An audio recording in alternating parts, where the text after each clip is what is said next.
My name is Aljon B Sardual from BSA 2C, Field Production of SILI. Members, Aira G, Mariano, and Miggy N, Fernandez, and me, Aljon B Sardual. Chapter 1, Introduction. The Philippines is primarily an agricultural country with a large portion of Filipino living in rural areas and supporting themselves through agricultural activities. Due to its terrain and tropical climate condition, farming and fisheries have been the largest agricultural subsectors in the Philippines. Crop production, particularly of sugarcane, palay, or rice, coconut, and bananas, were among the highest nationwide and were also among the top export products. The siling haba, long chili, siling mahaba, siling pangsigang, chili for sinigang, siling Tagalog chili, and sometimes called finger chili, is one of two common kinds of native chili found in the Philippines. The other being siling labuyo. Unlike siling labuyo, it belongs to the species Capsicum annum. The fruits are green until they ripen. Ripe fruits range in color from top right, deep red, Frial McPhil, 2016. Statement of the problem.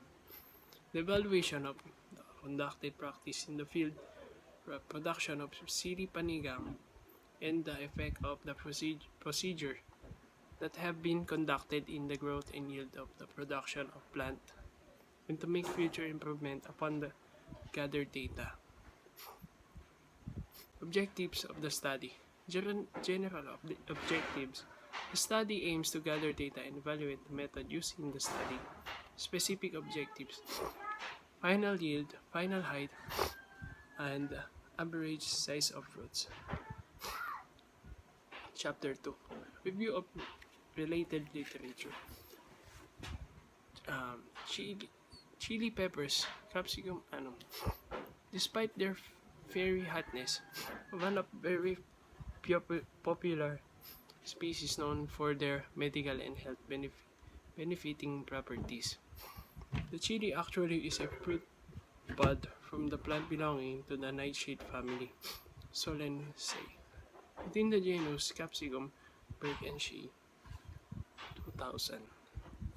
According to Yanesi and Williams 2012, chili pepper Capsicum annum is very popular in every country, including India. 3/4 of India's farmers had used chili capsicum as pesticides to protect or even secure a certain level of crop yield.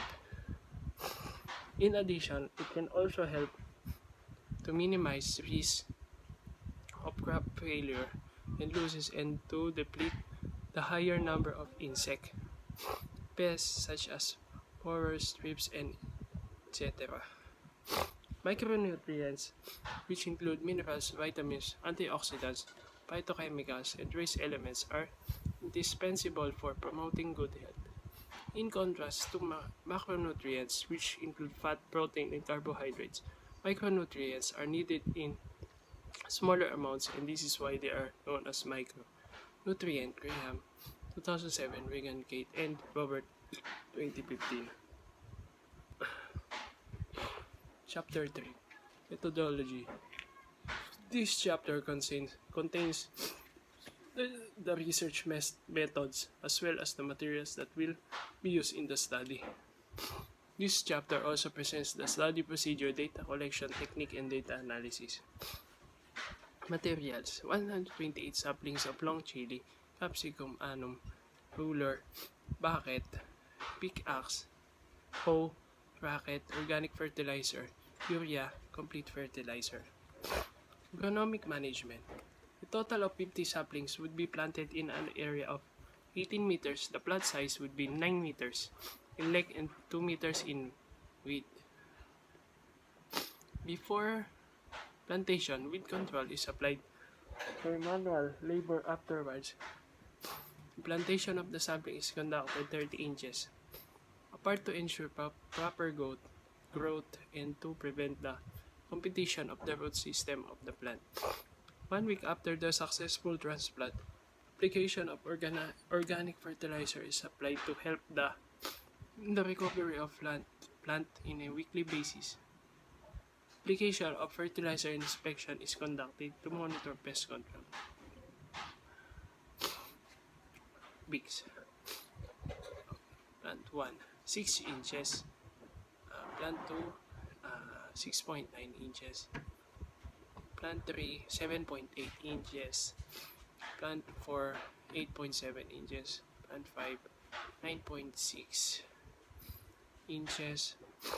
Plant 6, 10.5 inches. Plant 7, 11 inches. Plant 8, 11.3 inches. 9, plant 9, 11.9 inches. Plant 10, 13.1 inches. Plant 12, 15.5 inches. Plant 13, 16.6 inches. And the final is 18.9 inches. Yield. First, 124 mm.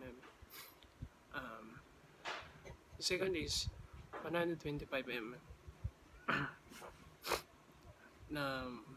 First 115 mm, the second 100 mm. First 91 mm, second 138 mm. First 132 mm to 123 mm, 136 mm to 142 mm, 137 mm to 100 mm, 107 mm to 134 mm, 140 mm to 127 mm. Average 120 mm to 123 mm. The yield. First is 247 grams. Second is 358 grams. The total is 605 grams. Chapter 4. Result and discussion. This chapter presents the research findings regarding the result of SILI panigang development. SILI panigang growth is unmarketable. The return of investment is negative. Plant height. The result showed after the conducting of the field production method, the final height of SILI haba is 18.9 inches. Fruit size. The results indicate that the average size of fruit in the first yield is 122 mm. And in the final yield, have the size of 123 mm. Fruit yielded. The results show that we have yielded 605 grams of SILI. Discussion. Based on the obtained and interpreted data from the conducted field production, the researchers determined the effect of the practice method that have been applied on the production of the crop. On week 1, the height of the plant is 6 inches, but after the application of organic fertilizer, on week 2, the plant have grown 6.9 inches as the weekly application of synthetic fertilizer. On week 3 to 5, the crop height is at 9.6. But to do the excessive raining at typhoon between 6 and 8, the growth of the crop have been interrupted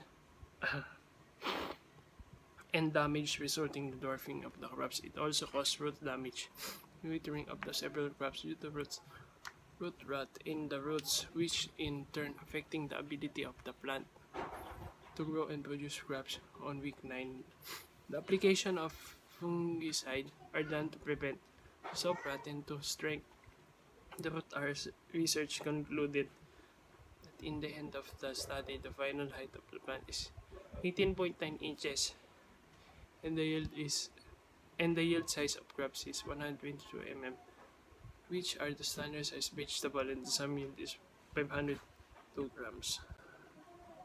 Chapter 5. Conclusion and recommendation. In conclusion, the method used in the crop production of SILI panigang affected the growth and yield of the plant in some degree, but due the natural calamities, dwarfing and withering of the crop can be prevented. However, there are no difference in the fruit size of the crop and yield compared to unhealthy plant. Recommendation. Application of the organic fertilizer in land preparation. Early use of fungicide after a long rain event, but that's all. Thank you.